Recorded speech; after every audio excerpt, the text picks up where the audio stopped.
존경하시는 여러 우리 선배님들이 계셔가지고요. 네, 굉장히 반갑고 또 이런 자리를 만들어줘서 우리 강순진 학생한테 감사드립니다. 네, 저는 사실 79년도에 창업을 했어요. 그래가지고 올해가 42년 되는 해고요. 네, 크게 변한 점은 소매 유통을에다가 87년도에 법인을 설립해가지고 지금까지 이렇게 됐는데요. 처음에는 OA기기라고 해서 사무 자동화 기기를 하다가 그 다음에 2000년대에 우리나라 전자정부가 된다고 해서 전자정부 쪽으로 일을 하다가 2008년도에 그 정권이 교체되면서 또 여러 가지 우여곡절 끝에 저희들이 에너지 사업을 하게 됐어요. 그래서 에너지 사업을 한 2009년도부터 했으니까 한 12년 정도 하게 됐는데요. 결국에는 국가의 정책이라든가 또 기업에 대한 신뢰나 이런 지원이 있으면은 아마 우리나라가 해외에서도 많은 영향을 뺄 수 있는 기회가 있다고 보거든요. 어려운 힘든 얘기지만 우리나라에서도 1등 갈 수 있는 기회가 있는데 그런 것들을 좀 알려주는 게 있어요. 그러니까 우리가 세계적인 선도 리더를 할 수 있는 기회를 이런 인증이라든가 인허가라든가 이런 것이 새로운 룰을 만들어서 좀 해줘야 되는데 미국에 있느냐 없느냐, 국제규격이 있느냐 없느냐. 그럼 국제규격을 우리가 만들어서 국제규격을 만들면 그 1등이 될 텐데 그런 거를 우리 안 해주더라고요. 그런 중견기업, 중소기업에서도 그런 기발한 창조성이 있는 것들이 있는데 그런 거를 좀 발굴해줬으면 좋겠다. 이런 생각이 아마 조그만 회사를 하시면서도 굉장히 안타까움을 느끼게 되더라고요. 하여튼 그렇다 하더라도 사업은 또 열심히 해야 되기 때문에 뭐 때문에 안 된다기보다는 제가 그걸 극복하고 헤쳐나가야 되는 게 제 운명이 아닐까 생각합니다.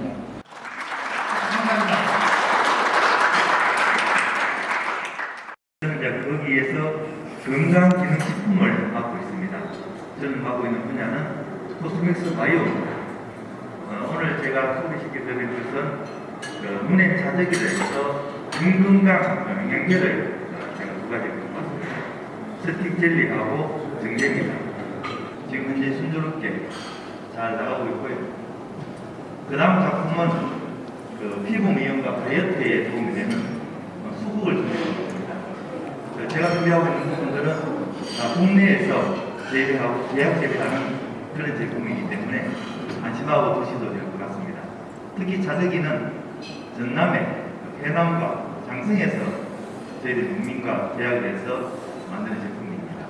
하루에 하나씩 드시면 좋을 것 같습니다. 드셔보시고 만약에 반응이 좋으시면 저한테 연락을 주시면 이것으로서 제 인사 말씀과 제 소개를 마치도록 하겠습니다. 열심히 하겠습니다. 감사합니다. 안녕하세요. 저는 우주시연연구원의 임훈진입니다. 저는 산업부 국가기술 표준에서 18년간 공직 생활을 하고요. 지금 우주시연원장으로 2년째 지금 재직하고 있습니다. 저는 이게 특별한 선물을 준비한 것도 알고 있어요.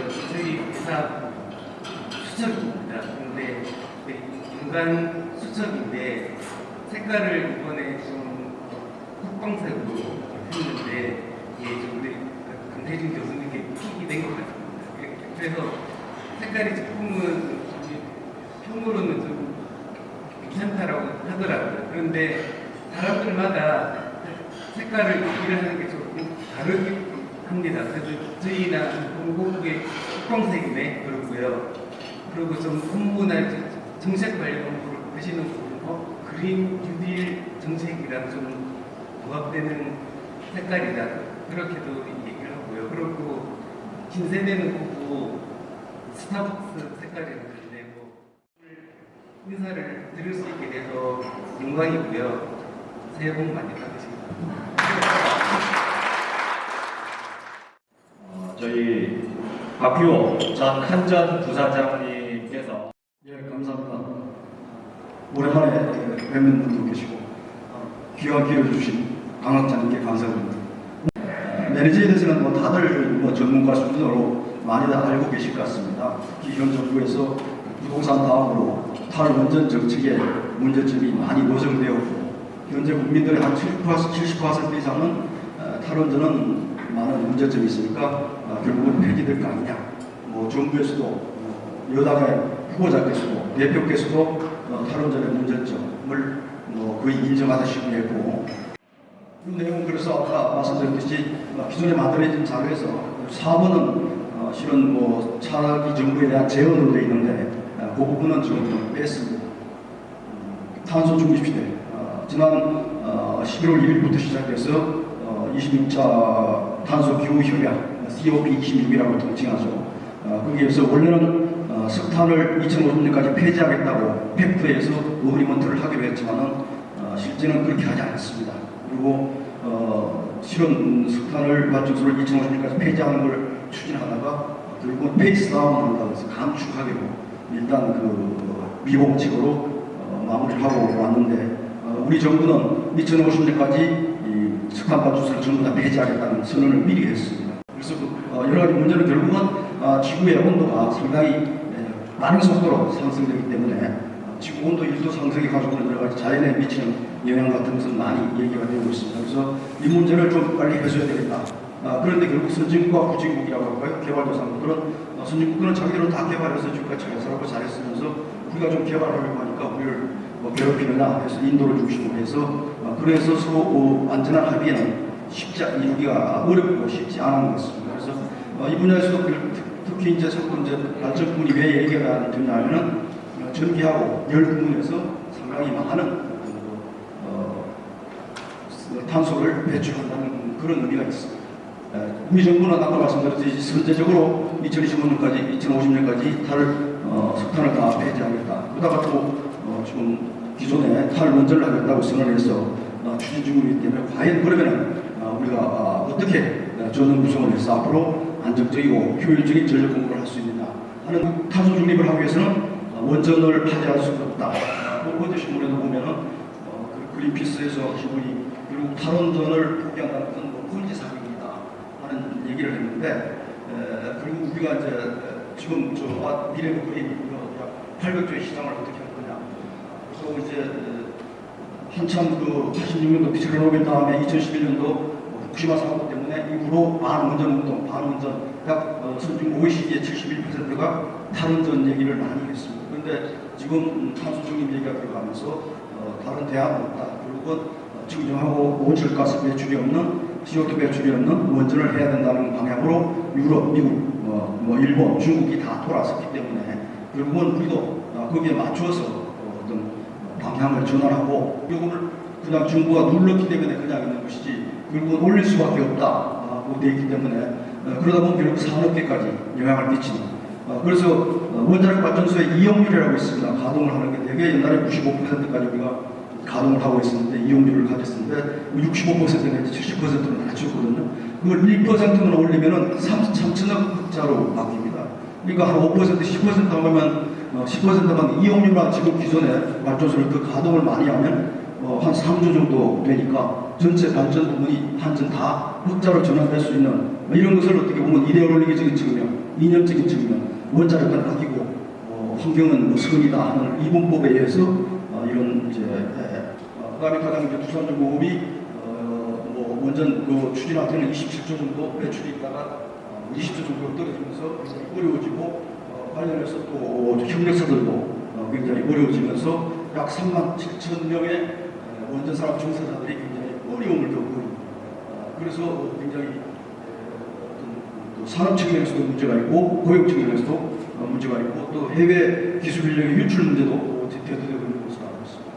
탈원전 추진 이후에 전력 산업계가 굉장히 어려움에 빠져 있다는 말씀을 드릴 수 있을 것 같습니다. 여기서 재원 비슷하게 해서 네 가지만 말씀드리려고 했는데 그러다 보면 결국은 이제 탈원전 공약 정책을 결국은 신정부에서 빨리 폐기할 필요가 있고 그것도 어떻게 보면 에너지 기본법이라든가 에너지 수급 계획 같은 그 절차를 지켜가면서 현 정부에서 갑자기 그냥 외국 같은 경우에는 국민 투표를 한다거나 여러 가지 어떤 그 여론의 공론화 과정을 거쳤는데 갑자기 그냥 뭐 한다고 해서는 안 되고 저 개인적으로는 뭐 국민 투표를 한다고 해서 다음 정부에서 원자력이라든가 에너지 문제는 그 부분에서 그 한정과 한수원 어차피 매각하려고 하는 게 아니니까 합친다는 거나 지금 5개 화력발전소를 만들어 놨는데 그것을 2개나 3개로 합치는 그런 과정 이런 게 필요하지 않을까 하는 생각을 하고 있습니다. 큰 주제를 갖다가 15분 만에 말씀을 드리려니까 좀 무리가 있을 것 같습니다. 혹시 뭐 질문이 나면 다음 있으시면 저한테 말씀해 주시면 답변 드리도록 하겠습니다. 시간 많이 됐죠. 감사합니다. 네, 강사님 나머지 박수 한번 주시고요. 시간 감사 소프라. 에너지 믹스를 석탄, 원자력, 가스, 신재생 4개 메이저의 포션을 몇 대 몇으로 가져가는 것이 우리 경제 사정이나 또 전체적으로 맞는 이상적인 믹스가 있는 것인지 좀 말씀해 주시면 감사하겠습니다. 예, 감사합니다. 아까 말씀드렸듯이 대개 원자력 25%, LNG, 석탄 30% 수준이 기존에 어느 정도 컨센서스가 이루어졌던 전원 믹스입니다. 그 부분을 갖다가 석탄하고 원자력을 확 줄이고 2050년 되면 약 70%를 신에너지, 태양광 풍력으로 한다고 그러는데 태양광 풍력을 안다시피 태양광은 한 15%밖에 이용률이 안 되고 풍력도 한 24%밖에 안 됩니다. 그러다 보면은 유틸리티 회사들은 그만큼 그냥 백합으로 발전소를 가지고 있으면서 발전을 못하고 비용을 수주가 안 되는 그건 결국 국민의 부담으로 전가되는 그렇기 때문에 점진적으로 어떻게 보면은 국민적 합의를 도출한 상태에서 그리고 거기서는 경제성과 과학에 입각한 여러 가지를 다 따져야죠. 어떤 정책적이나 이데올로기적인 이념적인 것을 배제한 상태에서 우리가 한전이 입사할 때 에너지를 100년 되게다 교육은 100년 되게다 맨날 했는데 수시로 이렇게 하지 않더라고요. 그게 중요한 것 같습니다. 네, 감사합니다. 저희 말씀드린 대로 송년음악회를 간단히 갖도록 하겠습니다.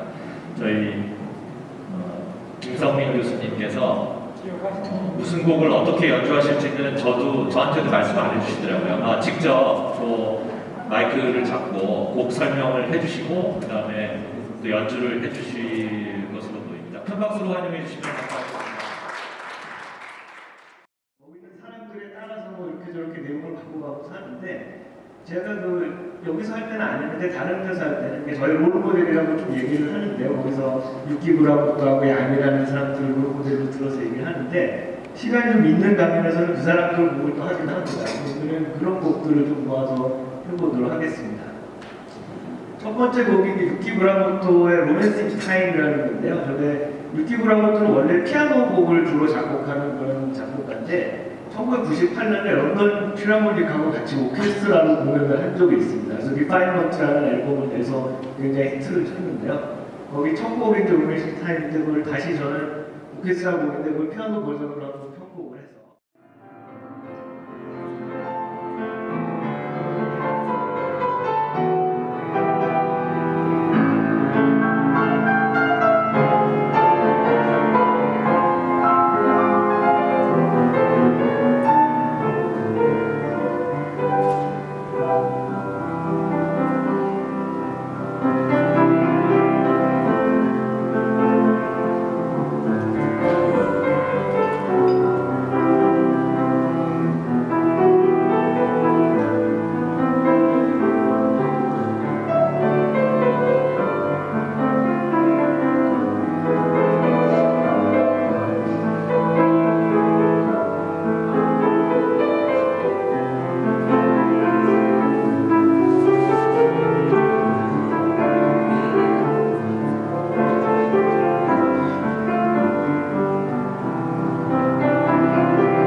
원래 이 중간에 연주 영상에 있었는데 이거를 깜빡하고 안 켰네요. 네, 두 번째 곡은 유키브라모토를 간단히 설명을 드리면 원래 음악을 전공한 사람은 아니고요. 동경공업대학교 응용물리학과 석사 출신입니다. 그래서 제가 롤모델로 삼고 있는 건데 저처럼 이렇게 정규 그런 교육을 받지 않았는데 이렇게 열심히 하다 보니까 취미로 세계적인 그런 음악가가 된 사람이라서요. 그래서 한번 저렇게 되고 싶다는 생각을 했습니다. 두 번째는 이제 야니는 그리스 태생의 이제 음악가인데 미네소타 대학 심리학과 출신이에요. 그래서 역시 또 정규 음악을 하는 사람은 아니고 자기가 장르를 만들어서 컨템포러리 인스트루멘탈이라는 장르를 만들 정도로 세계적으로 또 유명한 사람입니다. 근데 보통 그냥 판단에 전자음악을 해서 판을 쭉 내다가 그거가 이제 너무 비자 발버가지고 1993년에 미국인 그리스에서 아크로폴리스를 통째로 빌려가지고 어마어마한 무대를 만들어서 공연을 했습니다. 그래서 그게 아직까지도 공연 역사상 길이 남은 그런 명문 공연으로 막 얘기가 되고 있는데요. 그 중에서 이제 두 번째 곡으로 Until the Last Moment라는 곡이 있었습니다. 이것도 역시 야니가 피아노를 치고 뒤에 오케스트라 같이 반주를 해주는 건데 제가 피아노 버전을 한번 바꿔서 해보도록 하겠습니다. 이런 아크로폴리스에서 공연하는 영상입니다.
분위기에서 곡들이 다 굉장히 좋은데 한번 관심 있으신 분들은 찾아서 들어보셔도 좋을 것 같습니다.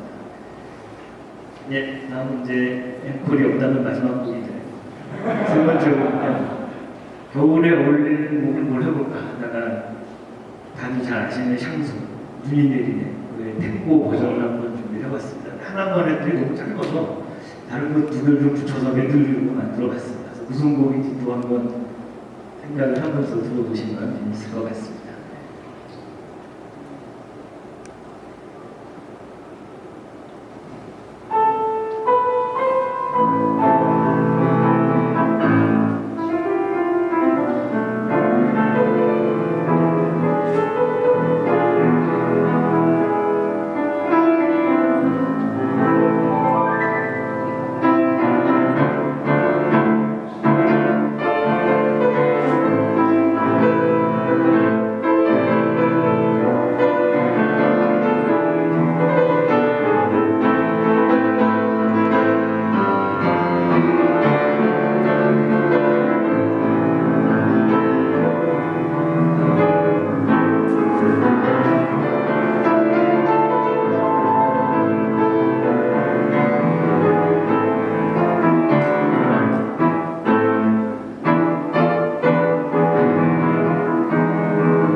준비된 앵콜을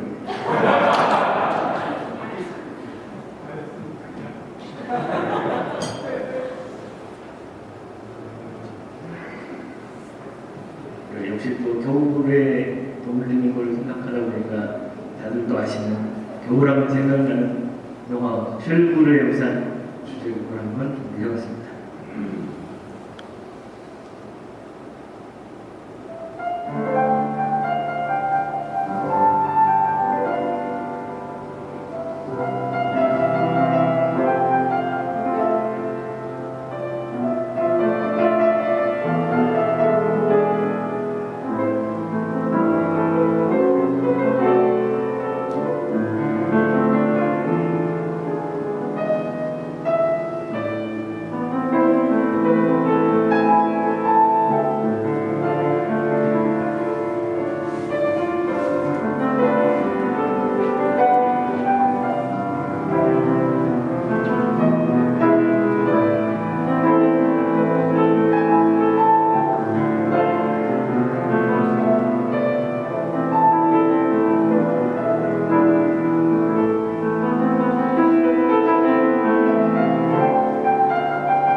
나이든 조성진이 누구냐고 하시면 저 음대 박정원 교수님이라고 말씀하시면 되고요. 서울대 젊은 양이가 누구냐고 하면 김성문 교수님 찾으시면 됩니다. 네. 그러고 보니까 이제 2년 전 그 송년음악회 때는 저희 오늘 못 나오셨는데 그 강민구 판사님께서 또 유튜브로 직접 송출까지 해주시고 했었는데 오늘 그걸 못해서 조금 아쉽지만 네, 그래도 또 모처럼 음악을 들으니까 좋습니다. 안병만 이사장님을 모시고 원래는 환영사라고 되어 있는데 이미 좀 행사가 많이 진행이 되어서 환영사는 아니고요. 송년사를 요청해서 듣도록 하겠습니다. 큰 박수로 환영해 주시면 감사하겠습니다.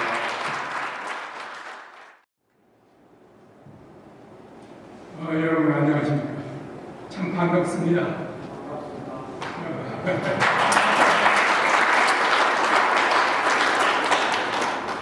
코로나 때문에 우리가 많이 못 만났죠. 그런데 지금 현재 코로나가 가장 무서운 코로나인데 엄청난 속도로 확장하고 있는데 더 불구하고 하는 분이 오셔가지고 모임을 뜻깊게 해주셔서 정말 고맙습니다. 오늘은 나오신 분들이 전부 멋있었죠. 다 정말 제 눈에 천재같이 보였습니다.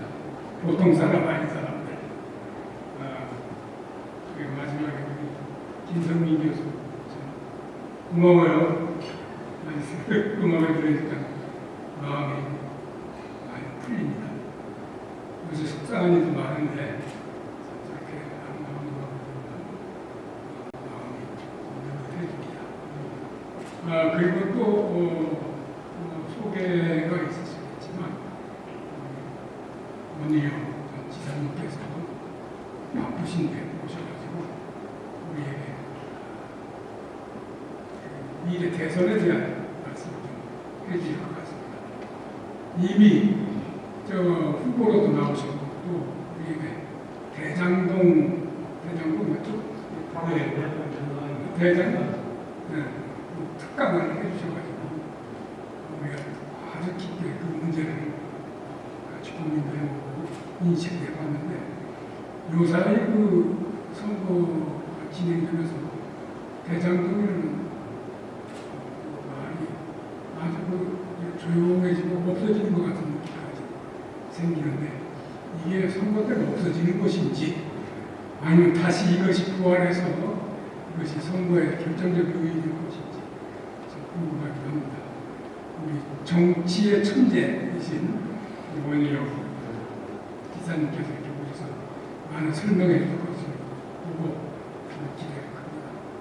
감사합니다. 오셔서 제 말씀 이걸 마치겠습니다. 감사합니다.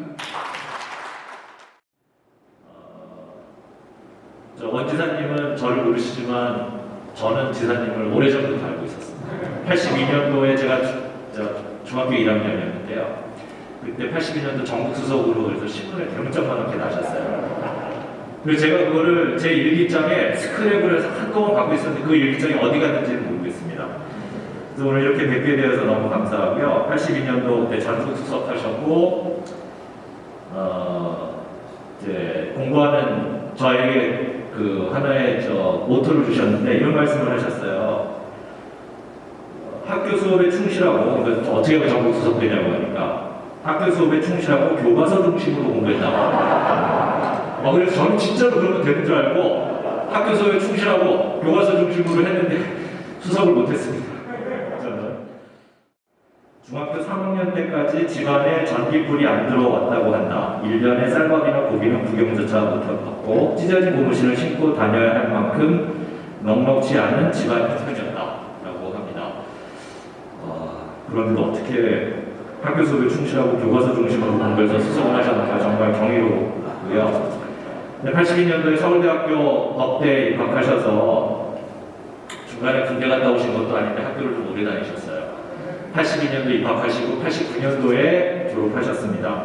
그 중간에 자꾸 외도를 하셨어요. 노동운동도 하시고 야학도 하시고 그 다음에 재적과 복학을 반복을 하시다가 어렵사리 졸업을 하셨는데 이때 또 명언을 남기셨습니다. 주체 사상이 아닌 노동자들 입장에서 함께하는 노동운동을 하며 살겠다고 결심을 하셨다가 89년도 동유럽 붕괴, 베를린 장벽이 무너졌죠.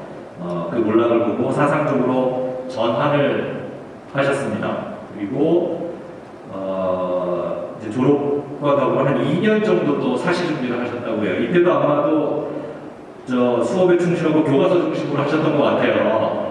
또 사시 수석을 하셨습니다. 그 이후에 이제 검사 생활을 좀 하셨었고요.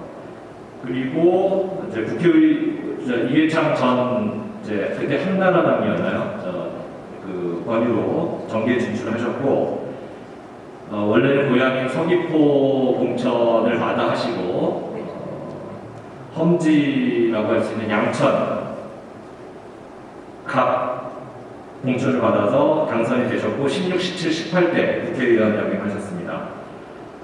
그리고 또 귀향을 하셔서 2014년부터 37대, 38대 제주특별자치도 도지사를 역임을 하셨습니다. 지금 장관님께서 잠깐 말씀하신 것처럼 대정동 1타 강사로 많은 주목을 받으셨습니다. 저도 끝까지 봤는데요. 너무너무 잘하시더라고요. 그걸 보고 우리 신림도 학원과 고시학원과가 있습니다. 노량진 고시학원과 대치동 학원과 강사들이 잔뜩 긴장하셨다는 소문입니다. 그리고 다시 한번 그 정권 교체를 위해서 또 헌신을 해주시는 것으로 알고 있습니다. 그래서 지금 중앙선거대책위원회 정책총괄본부장을 맡고 계십니다. 원희룡 지사님을 큰 박수로 환영해 주시면 감사하겠습니다.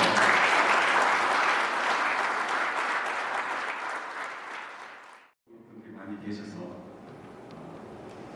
가슴이 좀 따뜻해집니다만 오늘 모처럼 대선에 대해서 얘기를 해달라는 이야기를 진지하게 그때는 아마 제가 지금 선대에 참여할 그게 전혀 우리 무중인 상태인데 그때 덜컥 생각을 했는데 약속을 어길 수 없어서 오늘 왔습니다. 정말 반갑습니다. 저는 현재 그 윤석열 후보 선거대책위원회 정책본부장을 맡고 있습니다. 어제 공식 발대식을 해가지고 요새 백신 패스 다들 두려워하고 안 맞고 그러거든요. 그래서 강제 접종시키는 게 전체주의냐 아니냐 이런 저항까지 나오고 있기 때문에 백신을 맞고 부작용으로 환자가 되거나 아니면 사망이 왔을 때는 국가가 일단 책임지고 수습을 해주고 그 다음에 혹시 그게 코로나와 관련이 없다는 게 국가가 증명되면 그때 정산을 하자 이런 식으로 해서 이제 정책의 행보를 하기 시작했습니다. 뭐 아시는 분은 아시겠지만 제가 윤석열 후보의 그 자리에 제가 있고 싶어서 7월달에 대선 출마 선언을 하고 뛰었는데요. 아까도 있었습니다만 2007년에 제가 그때 3위를 했거든요. 1위 이명박, 2위 박근혜, 3위가 저였는데 앞에 1위, 2위를 벌써 했잖아요. 제 차례라고 생각을 했는데 갑자기 끼어든 차량이 이제 앞을 가로막아가지고 제가 이번에는 그때 4등을 하셨던 홍준표 후보한테 2위 자리를 뺏기고 4등으로 밀려났습니다. 그래서 사실은 집권해서 두문불출해야 정상인데 저희는 약속을 한 게 있습니다. 정권 교체를 위해서 대기종군이라고 합니다. 우리는 원팀이다. 약속을 했었고 그래서 윤석열 후보님하고 허심탄회하게 얘기를 해봤더니 저는 그냥 적당히 3대 위원장 같은 거 이름 달아놓고 제 가고 싶은 유세 현장에 가서 마이크나 잡아주고 TV 토론이나 나가지고 이러면 될 줄 알고 그래서 이걸 같이 해야 그 본인 후보 국정 경험이 없고 행정 경험이 없다 하는데 이게 더 범위를 넓게 치면 같이 동업하는 게 아니라 세게 나오시더라고요. 야, 이 정도면 믿어져야겠다 라는 생각도 들었고 한편으로는 저의 약속도 지켜야 되겠다. 그래서 직함에는 상관없습니다. 정책을 맡아서 최선을 다해서 해보겠습니다. 그러니까 무슨 본부장은 보통 이제 그 참모 개념이잖아요. 경쟁자가 갈 위치가 아니라 그래서 뭐 이런저런 얘기하는 사람이 있었습니다. 저는 별로 고민도 하지 않고 그렇게 얘기했습니다. 정책팀장이라고 감사히 생각하고 정부 교체를 위해서 다녀야 되는 거 아니냐.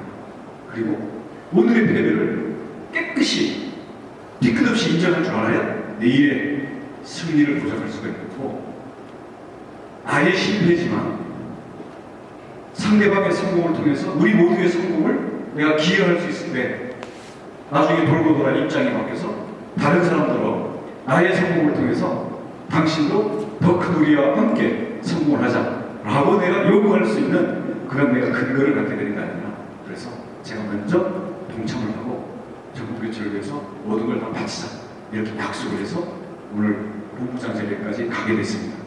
저는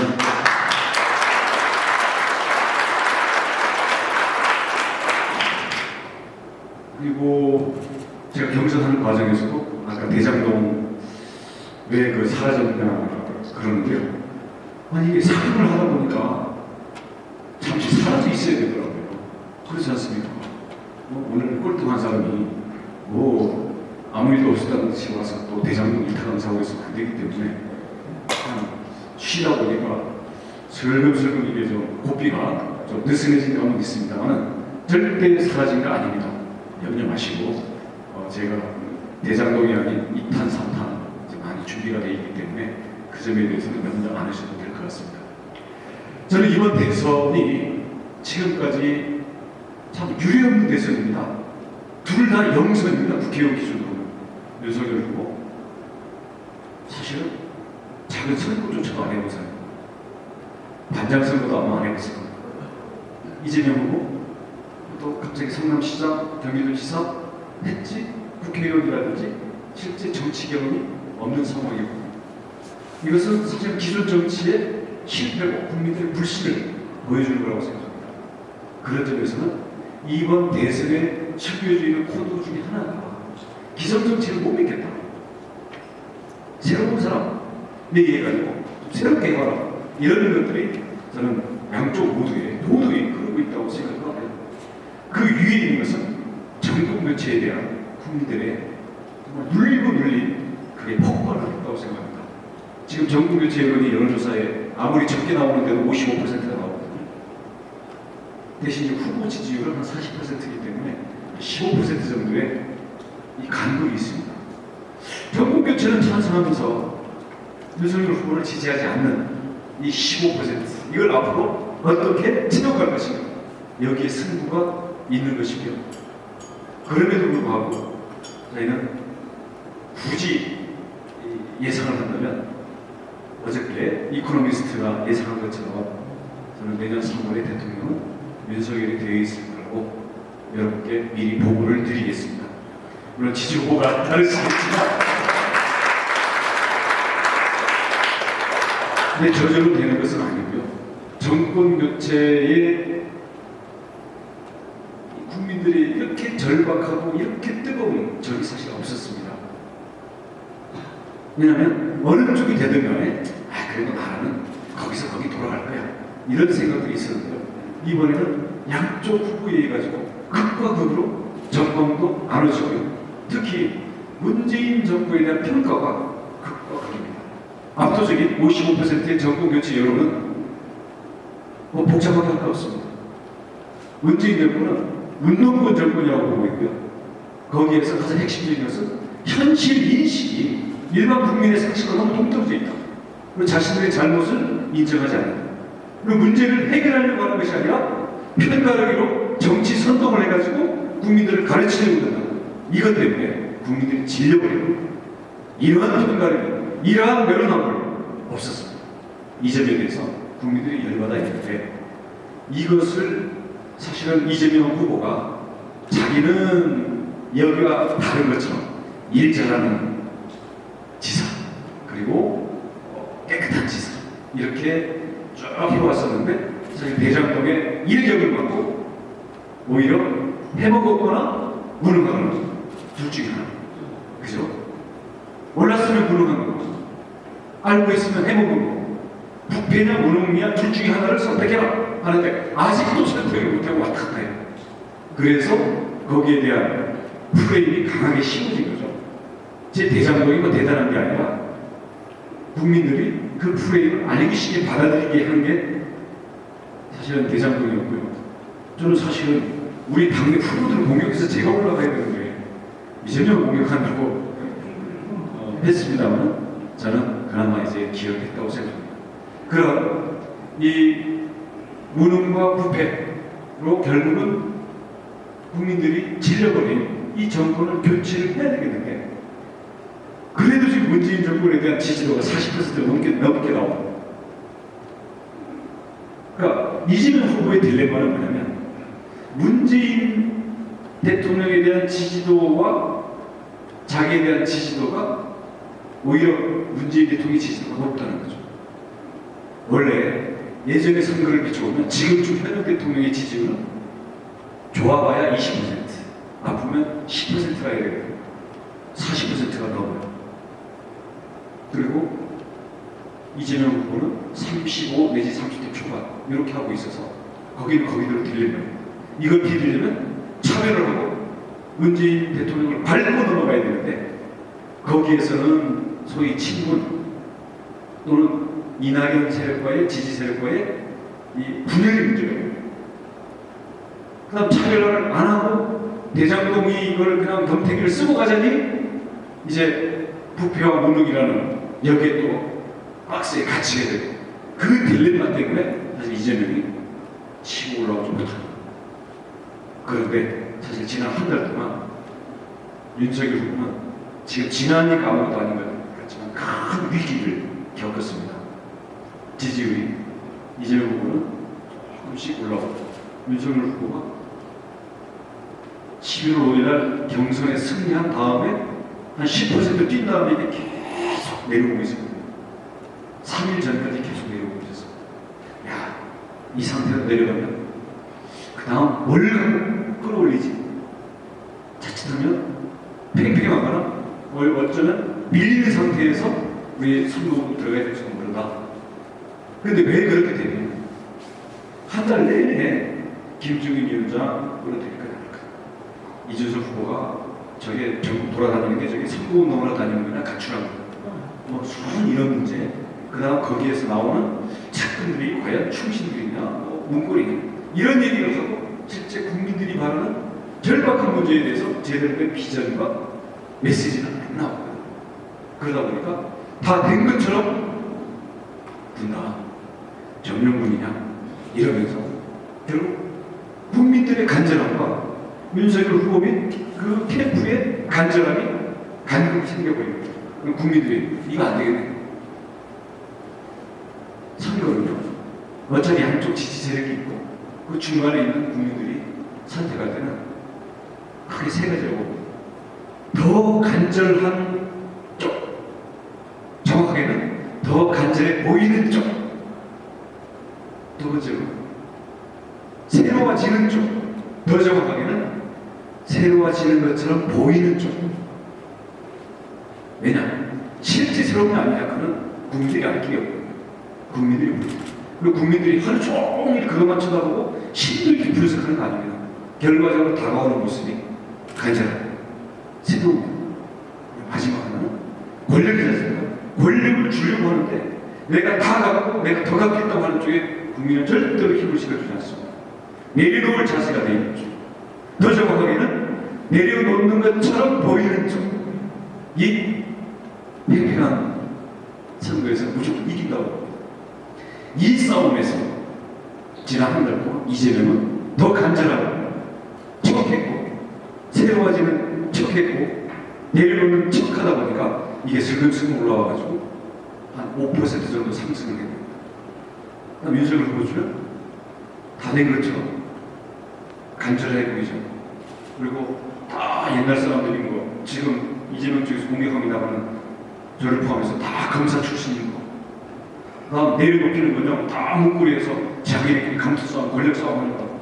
그러니까 원래 고정지지층 빼고는 이게 안 되겠다.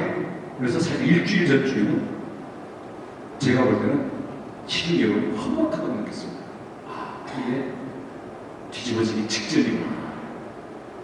그런데 국민들의 간절함이 그 안에서도 일단 반영되면서 치열한 나름대로의 노력들을 하고, 물론 저도 그 중에 노력 중에 한 가닥을 했습니다만은 한 3, 4일 전에 모든 요인들이 한꺼번에 풀렸습니다. 이준석 대표 만나서 끌어가고 김종인 위원장이 들어오시고 오늘은 전국의 이용호 민주당 쪽 무소속 의원까지 오늘 입당을 해서 이제는 본격적으로 그리고 오늘 1호 공약에 나가기 시작했고 이제는 정책과 국민들의 현장으로 들어가서 국민들이 자기를 위해서 투표하는 거지 국가를 위해서 또는 그 후보자가 좋아서 찍는 사람 사실 몇 사람 여기에 대해서 우리가 본격적으로 중격층 내지 유권자를 우리가 끌어안고 한 팀이 될 수 있는 그런 정정이 시작됐기 때문에 역전되기 전에 끌어올렸기 때문에 저는 이 추세를 다지면서 조금은 좀 더 확신을 가지고 앞으로 92일 안에 선거운동을 할 수 있지 않나 이렇게 생각을 합니다. 제가 정책본부장을 맡았는데요. 저는 이렇게 이번 대선의 판도를 보고 있습니다. 양쪽 고정 지지층 크게 보면 한 이렇게 보면 30%, 30% 중간에 한 40%를 보고요. 이 40%가 지금 어떤 구조냐? 윤석열 후보 정권 규칙 속에 좀 쏠려 있습니다. 근데 이 윤석열 후보 쪽이 이거 옛날 사람들로 돌아가는 것 같다. 내지는 진짜 국민들의 삶에 대해서 뭔가 도움이 되고 새로운 변화를 일으키는 그런 자기를 내려놓고 변신의 노력은 안 하면서 뭔가 권력을 더 가지려는 이런 말. 권력의 냄새가 많이 나면 그거를 쏠려나가는 게 약해질 수가 있고. 그다음 이재명 쪽에서는 이재명 스스로의 문제점이 있습니다. 제 아내인 제 보스가 소시오패스라고 했다가 번역을 치렀는데 사실 이재명 후보를 둘러싼 그 불투명함 그리고 그 주변의 폭력과 잔혹함이 일상의 삶의 과정에 늘 배어있고 지금 캠프와 측근들에도 배어있는 이런 점들에 대해서 우리 일반 유권자들도 이거는 그냥 튄다라는 정도가 아니라 뭔가 차원이 다른 이상함이 있다고 느끼는 분들이 꽤 많습니다. 특히 여성분들 이런 분들이 굉장히 많습니다. 여성분들이 대다수가 문재인 대통령에 대해서는 상당히 어떤 다정해 보이고 푸근해 보이는 그런 이미지로 또는 페미니스트 정책으로 인해가지고 압도적인 지지를 보이는 여성들이 지금 이재명 후보에 대해서는 뭔가 차원이 다른 이상함과 어두움이 느껴진다는 것 때문에 이제 안 가고 있거든요. 후보 본인으로부터 나오는 어떤 인성의 괴지, 아까 말씀드렸던 자기가 유능하고 추진해준다, 그리고 서민적이다, 깨끗하다 했던 것들에 대해서 대장동을 비롯해서 앞으로 계속 공격이 들어갈 이 부분에 대한 자기 이미지의 어떤 모순, 그다음 친문 세력과의 분열 이런 요인이 있다 보니까 이재명 후보는 자기 원래 지지층을 다 결집하는데도 아직 충분히 못한 것 같습니다. 근데 결국은 내년 3월까지 가다 보면 지지층 결집은 다 할 겁니다. 그러면 30% 플러스 한 10%, 40%까지 온다고 봐야 되고, 그럼 이 40%에서 어떻게 압도적인 승리를 끌어낼 거냐 이건데요. 그래서 늘 집토끼 산토끼 논쟁이 있습니다. 늘 이제 보수냐, 그다음 진보냐, 중도 확장이냐 이런 게 있는데 여기 우리 정치 전문가님 계시지만 저희가 주목하는 것은 대선 때 투표하는 80%의 투표율과 총선 때 투표하는 70%가 조금 안 되는 투표율, 이 차이가 최근에 나온 11% 정도가 되거든요. 총선 때는 안 찍는데 대선 때는 찍는 사람, 도대체 이 사람들이 누구냐? 한 문제거든요. 이 사람들은 총선 때는 정치 다 그놈이 그놈이지.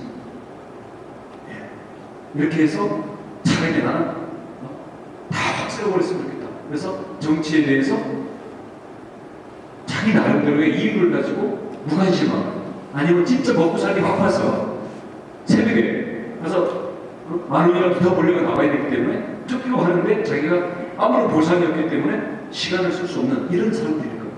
근데 이분들이 대통령 선거 때는 투표율이 80%가 넘어가거든요. 이게 옆에서 하라고 해서 그런 게 아닌 것 같습니다. 내가 그래도 대한민국 국민이 돼. 이쪽인지 저쪽인지 그래도 대한민국 국민으로서 내가 한쪽 방향에 손을 들어줘야지. 근데 이 사람들은 평소에 정치에 대해서 늘 관심을 갖거나 아니면 보수의 이념 또는 진보의 이념 이런 거에 자기가 딱 붙들려 있는 사람이 아니야.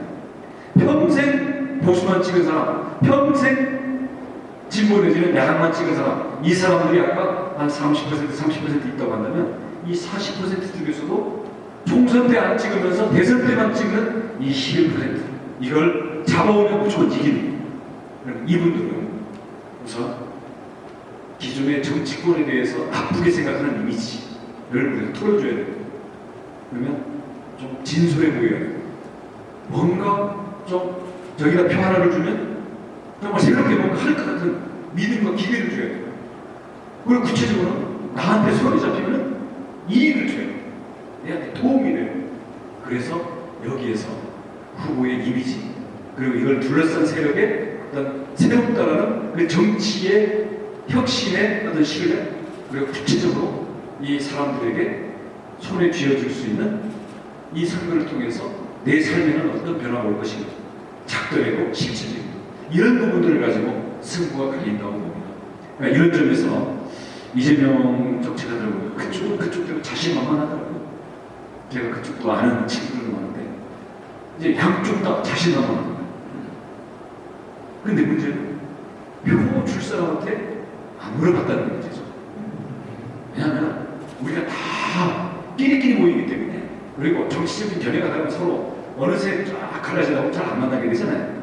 내 주변에는 다 내가 비슷한 사람끼리만 하니까 그쪽은 주변에 다 윤석열을 찍겠다는 사람이 없는데 어떻게 저 지지율이 나와 이러고 있고 우리 또 좀 보수적인 쪽에서는 내 주변에서는 심지어는 그런 농담도 있어요. 내 주변에서 이재명 찍겠다는 사람이 한 사람도 없으면 나는 매우 성공적인 삶을 살아온 거다.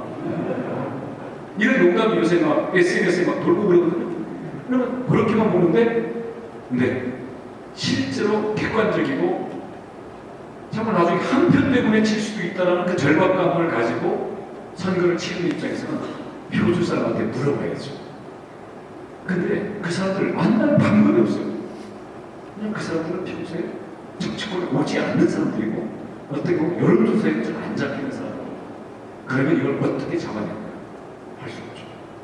정말 저 댓글에 악플 달리는 것들 아니면 우리가 평소에 못 만나는 사람을 찾아가서 만난다는 거지. 그래서 우리와 다른 소리, 우리에게 불리한 소리, 쓴 소리. 그래서 저는 진짜로 선거에서 승리하고 국민들의 민심을 듣기 위해서는 저는 위대한 리스너가 되는 거라고 생각합니다. 위대한 경청자가 되어야 되는 거죠. 나와 다른, 나보다 모자란 사람, 나보다 훨씬 형편이 어려운 사람, 그런 사람들을 어떻게 조금이라도 다가갈까? 그런 점에서 우리 기존의 우리 보수 정당이 반성을 해야 됩니다. 과거 우리 군사정권 시절에는 오히려 조직을 가지고 그런 빈곤층까지 조직으로 묶여 있었습니다. 근데 민주화되고 쭉 오면서 지금까지 하다 보니까 가난한 층이 보수 정당하고 좀 멀어져 버리고 젊은 층이 좀 멀어져 버리고 그러다 보니까 탄핵까지 가고 탄핵 이후에 큰 네번의 선거에서 연전연패해가지고 이 정당 자체로는 스스로 일어설 힘이 없었기 때문에 윤석열이라는 외부인에 의해 가지고 지금 정권 교체의 기회를 살리게 되는 그런 상황이 왔다고 보거든요. 근데 지금 그래서 저희가 내거는 가장 큰 두 가지의 승부수는 첫 번째는 약자 동행입니다. 보수 정당은 늘 약자를 그때그때 말만 하고 돌아서면 자기들끼리 있는 사람 그리고 많이 배운 사람 힘 있는 사람들끼리 많이 간다라는 그 국민들의 역사적인 경험 속에서의 불신 이걸 어떻게 신선하게 깨질까요? 그래서 이번에 약자 동행이라는 게 저희의 중심적인 승리의 전략을 하나 가는 거고요. 또 하나는 청년 주도입니다. 그래서 이번에 어쩌면 김종인 위원장은 약자 동행을 대표하는 분이고요. 이준석 당대표는 청년 주도를 또 대표하는 거예요. 거기에다가 이수정 교수까지 오는 바람에 이제 젊은 남녀들끼리 서로 대립하는 부분에 대해서도 그 요소들이 다 와 있습니다.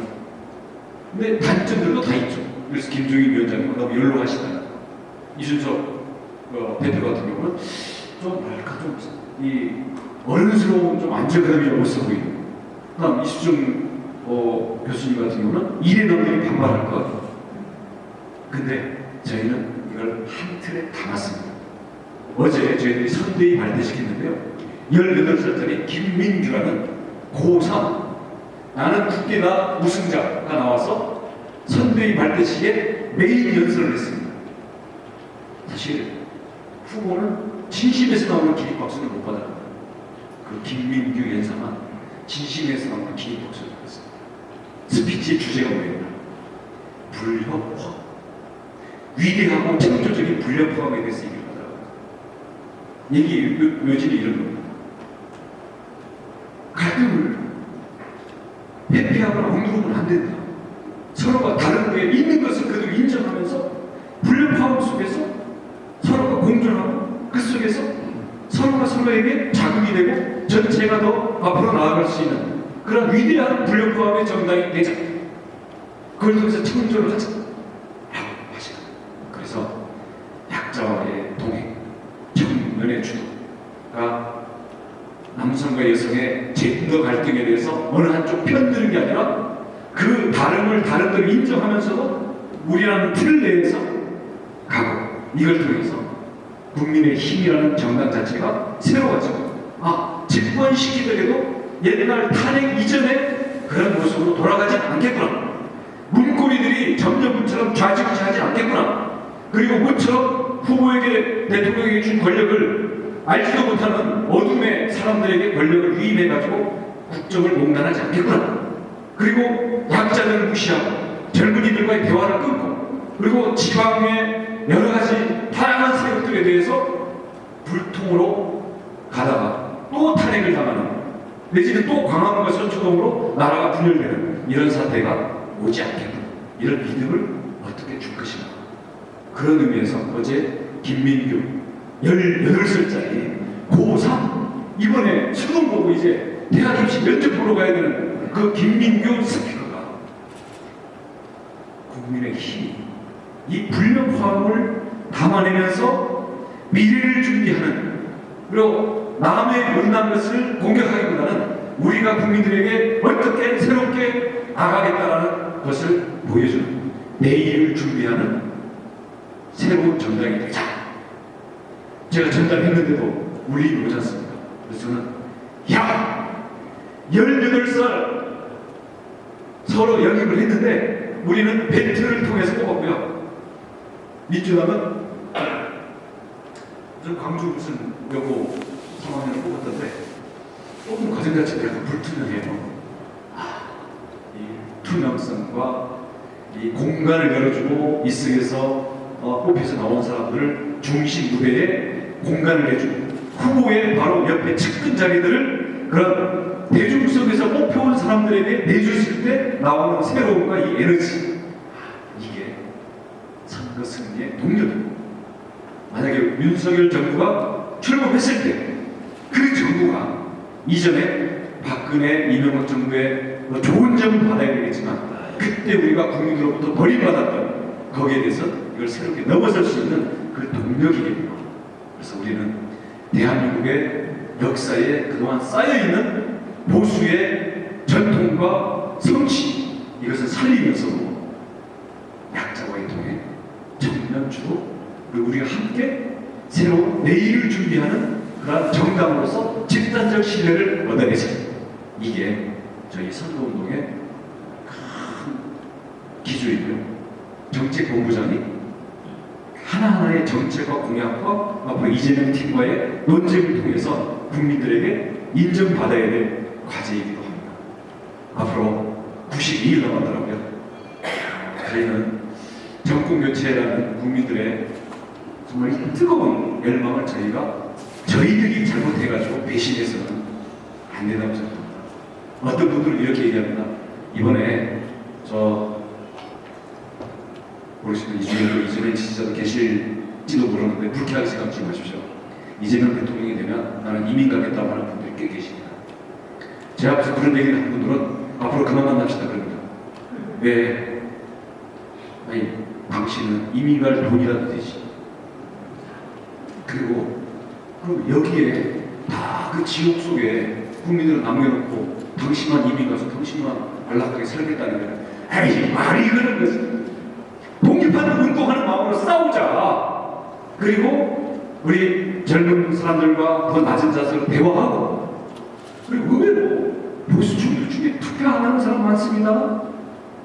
의외로. 그래서 지난 2012년에 박근혜 대통령이 압도적인 아슬아슬하게 이겼는데요. 그때도 50대 후반의 투표율이 10%가 뛰면서 이긴 거거든요. 투표율. 우리 이미 지지층이라 하더라도 말로는 지금은 이민할까지 하면서 막상 본인 내지는 본인 주변에 투표 동료도 안 하는 분들이 계십니다. 이거는 비겁하고 행동하지 않는 그런 거죠. 그런 점에서 우리가 선거운동 한다고 해가지고 대단하게 가서 저 무슨 기자회견하고 무슨 마이크 잡고 유세해야 되고 그리고 저 직장 휴직 내지는 매 시간 내고 후보를 쫓아다녀야 되는 그런 거라기보다는 우리 주변에 한 표라도 더 가져오는 그것이 전국적으로 10만 표만 모이면 그걸로 승부가 갈리는 거 아니겠습니까? 네, 그런 점에서 저희도 열심히 하겠고요. 오늘 이 자리에 계신 분들은 각각 리더십도 하고 사회적으로 상당히 영향력도 많은 분들이시기 때문에 혹시 이재명을 찍어야 될 불가피한 사유만 없으시면 오늘 저희와 함께 새로운 대한민국을 만들고 상식과 공정이 되돌아오는 그런 대한민국을 위해서 힘을 합쳐주시기 바라겠습니다. 열심히 하겠습니다. 고맙습니다. 네, 오늘 주셔서 감사합니다. 편하게 그러면 저희가 마이크를 준비했으니까 손을 드시고 저희끼리는 또 다들 아시지만은 지사님께서는 잘 모르시니까 먼저 좀 소속과 성함을 밝히시고 질문을 짧게 해주시면 감사하겠습니다. 네, 저 제조업 한 55년 한 기업인이고요. 아까 정책을 담당하신다고 했는데 정말로 국민이 이재명 호칭을 응원하는 그런 국민도 정말 이 윤석열을 찍어야 되겠다 할 정도의 그 정책이 나오지 않으면 좀 어려움이 있지 않겠는 생각이 들어요. 그 정책은 언제까지 그리고 어떻게 국민들한테 알리려고 하시는지 말씀해 주시면 고맙겠습니다. 네, 저희가 정책의 기본은 준비가 다 돼 있습니다. 그런데 정책을 그냥 학술적으로 발표해가지고는 국민들한테 또 언론한테 아무런 이 효과가 없거든요. 그래서 어떻게 국민들이 알아듣기 쉽게 그 나아가서는 국민들이 바라고 국민들이 만들어낸 이 정책으로 해야 그게 쉽게 국민들에게 전파되고 표를 연결된다라고 해서 그런 과정이 좀 필요한 거고요. 저희가 큰 줄기는 일로는 코로나에 대한 담대한 회복 그리고 코로나 전환을 어떻게 해나갈지 이 부분 그리고 그 공약은 180석의 민주당 때문에 저희가 집권하더라도 다음 총선 때까지 매우 어렵습니다. 총리 인준도 해줄지 안 해줄 가능성이 많거든요. 그러면 민주당도 거부할 수 없는 우리 국민들이 압도적으로 원하는 이 정책을 우리가 공약으로 내걸고 갈 수밖에 없다. 그래서 그 부분은 첫 번째로는 코로나 회복과 전환 두 번째는 지금 일자리도 없고 양극화 얘기하는데 저희는 핵심적으로는 중소기업을 실질적으로 국민들이 봤을 때 이건 현실성이 있다. 그리고 이렇게 하면 5년 동안 열심히 하면 우리나라의 구조가 좀 달라지겠구나. 그래서 저희는 기업과 양극화의 양쪽을 다 잡고 나라의 분위기를 바꿀 수 있는 건 중소기업 분야라고 보고 있습니다. 그래서 1로 코로나, 2로 중소기업이고요. 그 다음 저희들이 국민들이 바라는 예를 들어서 10만 명이 원하는 정말 손에 잡히는 공약 10만 명짜리 50만 명짜리 이런 거를 저희는 한 100개를 만들 생각입니다. 공장장이 저고요. 앞으로 이것을 각 택배로 배달할 그 책임이 우리 선대위에 있는 겁니다. 납품 기한은 12월 말까지가 1차고요. 1월 말까지는 주요한 공약은 저희들이 다 선보이려고 합니다. 기다려 주십시오. 자원사업과 아파트 분양 사업을 하고 있습니다. 제가 궁금한 것은 그분이 이재명이 맞는지 그거 궁금하고, 또한 대장동으로 인해 가지고 이재명 후보가 대선 자금을 확보했다라는 그런 소문을 듣고 있습니다. 이 부분에 좀 알려주면 고맙겠습니다. 제가 이것도 대장동 강의를 시작하면 1시간이 가기 때문에 할 수 없고요. 지금 대장동에서 이제 그 김만배 여기서 어떤 수백억이 어디로 갔냐 하는데 그분 중에 하나가 이재명인 건 확신합니다. 그리고 지금 그 연결고리를 어떻게 증명을 해낼 거냐. 물론 제가 확보하고 있는 증인을 내세우는 건데 그러면 이분은 인생이 망가지지 않습니까? 그래서 우리한테 제보자를 공개하지 않고 증명하려니까 너무 어려운 거예요. 그래도 거의 증명된 거나 마찬가지고요. 대장동 부분은 이재명이 벗어나지 못할 겁니다. 대신 국민들이 대장동 하나를 가지고 우리나라는 한 기슈 가지고 한 달 이상 가는 게 불가능합니다. 그래서 고다음 기다리고 있는 게 백현 정도 기다리고요. 쌍방울도 기다리고 있고요. 이재명과 둘러싼 국제 마피아파를 비롯한 그리고 동부연합 주사파를 비롯한 왜 이재명에는 10살 때부터 정확히는 14살 때 이제 성남으로 와서 이제 쭉 진행이 되기 때문에 왜 이재명은 가정에서부터 소년 시절부터 지금 캠프며 청와대에 들어갈 팀까지 왜 이렇게 조폭과 이렇게 막 사는 사람들이 많냐. 이 부분에 대해서 이 부분은 현재로는 이낙연 지지자들이 열심히 해주고 있는데 충분히 이제 그 피날레를 장식을 못하더라고요. 피날레를 그게 장식 잘 안 되면 막판에는 제가 나서려고 합니다.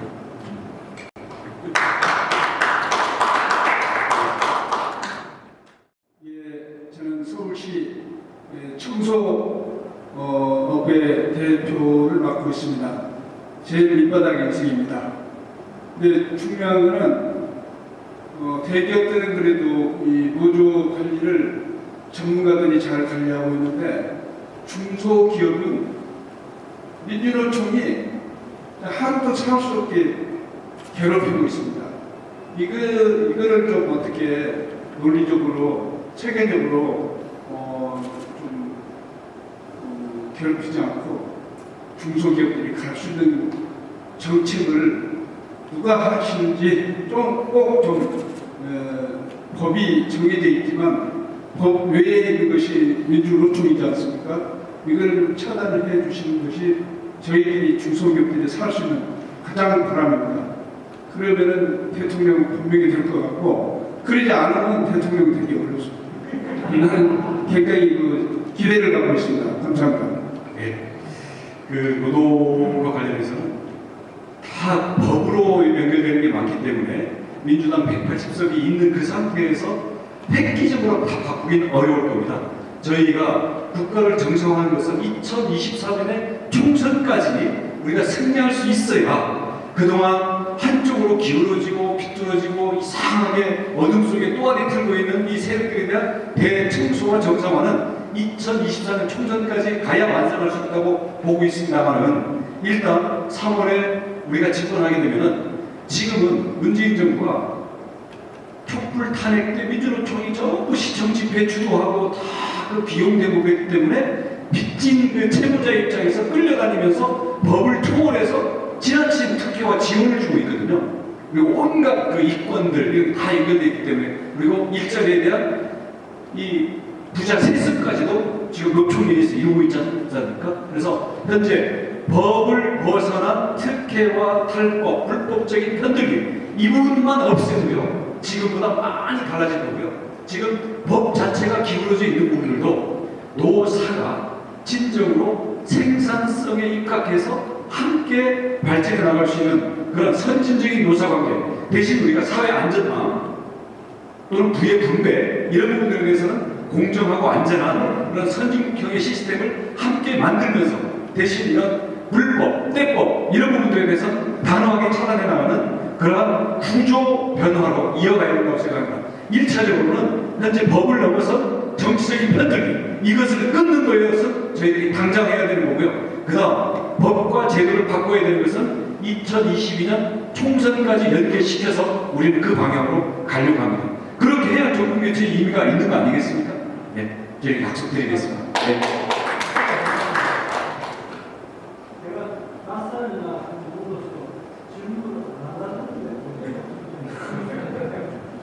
저는 그 대구 경북 도민의 회장입니다. 네. 서울의 아파트 값이 비싸서 제가 어제 며칠 전에 건축가세금을 맞았는데요. 그래 서울에 이렇게 100만 채든 뭐 200만 채든 간에 이렇게 집만 자꾸 공급하고 서울에 시설만 하고 서울로 사람만 모으면은 대한민국은 수도권만 가지고 된다는 겁니까? 지방에는 30년 안에 89개 지방이 없어진다고 그러는데 그거는 왜 말씀이 없으신지 그 문제를 어떻게 해결을 하실 것인지 하고 묻고 싶습니다. 예. 지금 뭐 수도권을 누르면 지방이 살아나느냐 그건 아니거든요. 수도권은 계속 누르고 있지만 빨대처럼 계속 빨려오고 있는데 결국은 인구가 모이는 것은 돈 벌어서 수입을 올려서 소득을 올릴 수 있는 그 일이 있어요. 일을 기업에서 나오는 거예요. 또 수도권으로 모이는 이유 중에 나는 힘들지만 내 자식들은 그래도 남들 못지않은 교육을 시켜야 되겠다라는 것 때문에 오는 거거든요.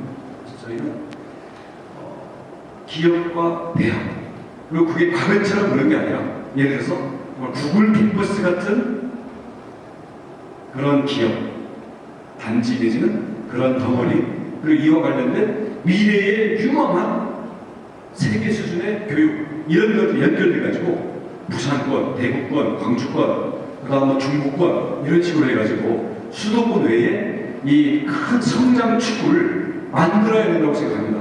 5개년 계획 잡으면 저는 충분히 스타트할 수 있다고 생각하고요. 저는 우리 대한민국이 지방 골다공증에 빠져 있다.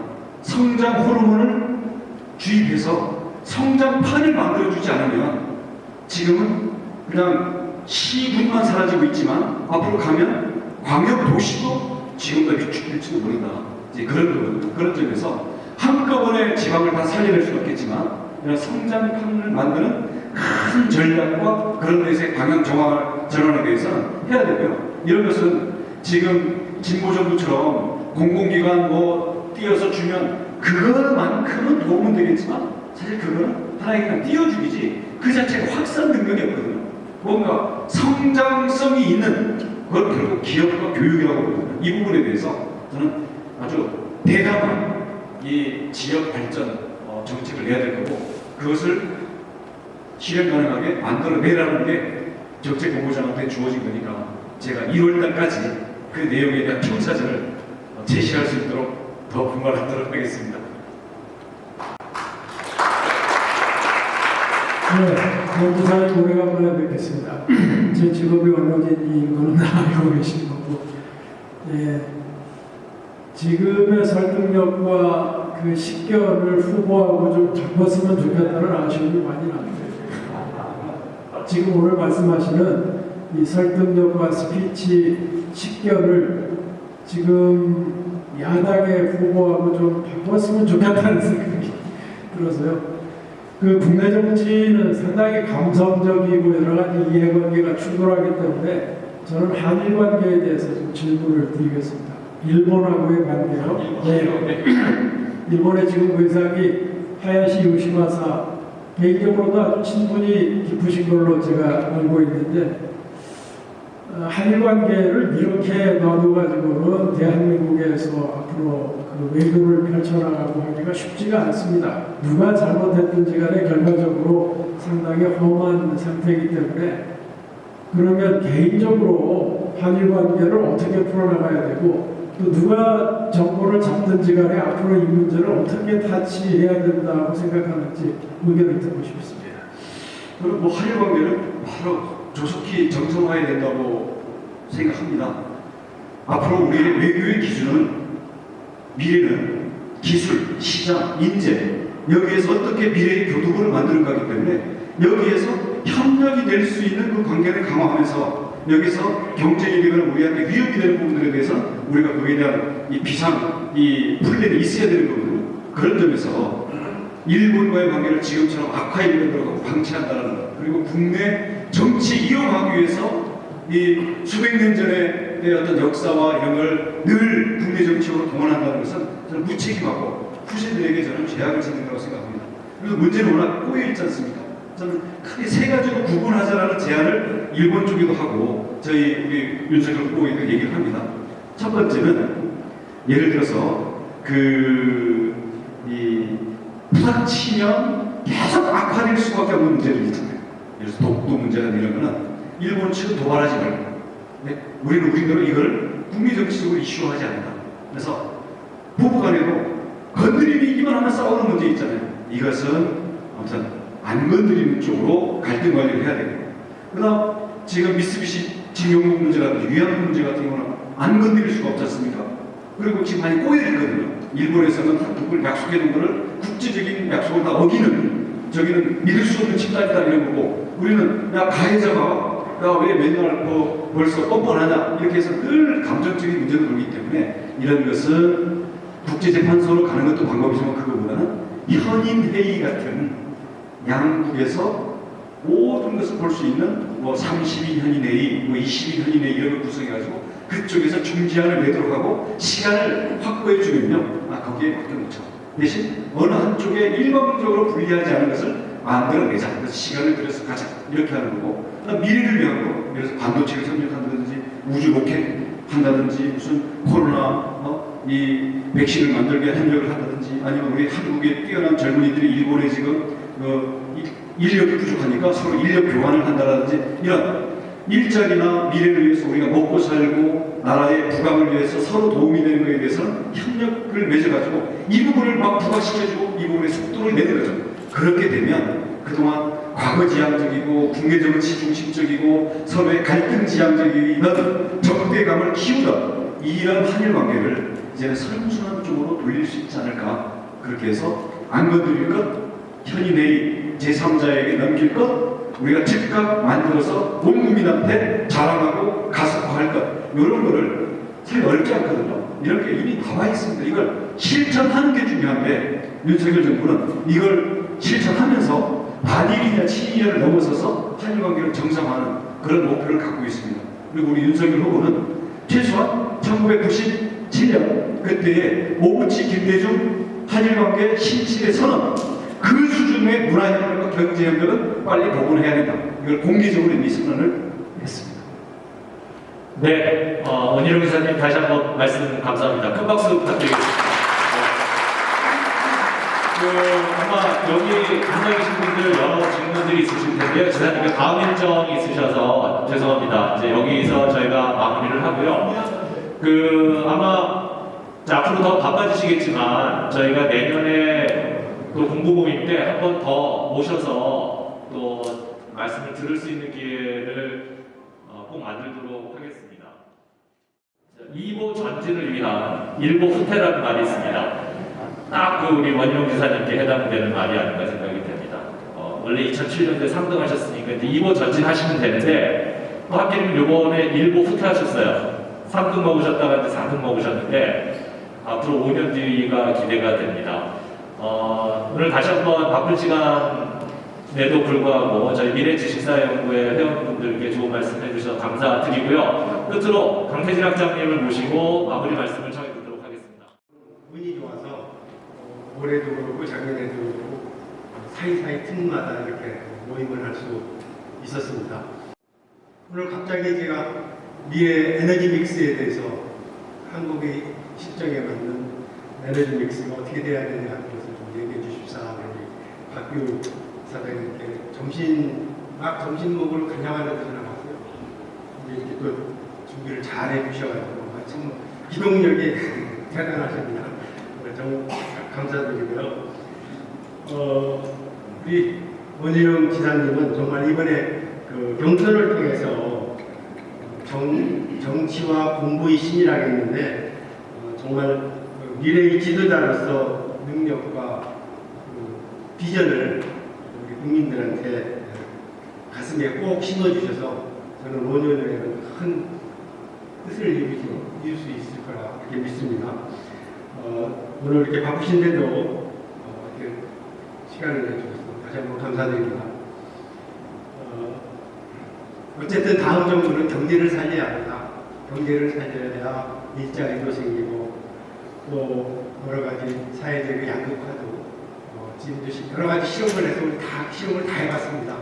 나눠주고 분배해서 평등을 이루지 못하고 오히려 그것이 더 양극화를 초래하고 있고 더구나 현재 기술 발전은 기술을 통한 양극화가 심화되는 그런 세상인데 저희는 경제를 살리기 위해서는 꼭지가 중소기업이라고 찝어주셨습니다. 구현하자면은 우리의 제조업이 살아야 제조업을 통해서 지속가능한 서비스업이 생기고 또 그 서비스업을 통해서 일자리가 창출되는 우리 경제에서 28%가량의 다른 선진 경제의 2배 이상의 경제를 담당하는 제조업을 살릴 수 있도록 정책을 대전환을 해줘야 된다고 믿습니다. 갑작스런 최저임금 인상과 52시간 이것은 반드시 다음 정부가 지혜롭게 풀어서 제조업이 살 수 있도록 제조업이 잘 될 수 있는 그런 정책을 만들어내셔 주기를 우리 권 지사님께 부탁드려봅니다. 최근 코로나와 관련돼서는 오미크론이 크리스마스 선물일 수도 있다. 이렇게 말씀을 하십니다. 이 코로나 바이러스에 대해서 예견을 하는 분들이 내놨지만 하나도 제대로 된 게 없습니다. 시간 지나고 보면 다 조금은 맞고 많은 부분 틀리고 이런 경우가 하나였습니다. 좀 희망적으로 본다면 이번 오미크론 변이는 감기 걸린 사람이 코로나 바이러스에 걸려서 두 개의 균이 서로 믹스되어 있다. 다시 말해서 독성은 아주 감소가 되고 전염성은 감기처럼 독감처럼 빠르게 퍼지는 그런 변이체라면은 일주일 후면 이것도 나올 겁니다. 만약에 일주일 후에 그런 변이체라면은 이것은 우리가 지니고 살 수밖에 없는 그런 이제 그런 코로나 바이러스로 우리가 진화되는 걸로 이렇게 얘기하고 있습니다. 그래서 일주일 후에는 그 결과가 나오니까 희망을 가지고 기다리고 있으면 되겠습니다. 오늘 오랜만에 9시 전에 끝냈습니다. 수고 많이 하셨고 오늘 정말 여러분들 이렇게 밝은 낯으로 뵙게 돼서 반갑고 행복한 저녁을 보낼 수 있었습니다. 감사합니다. 안녕히 가십시오.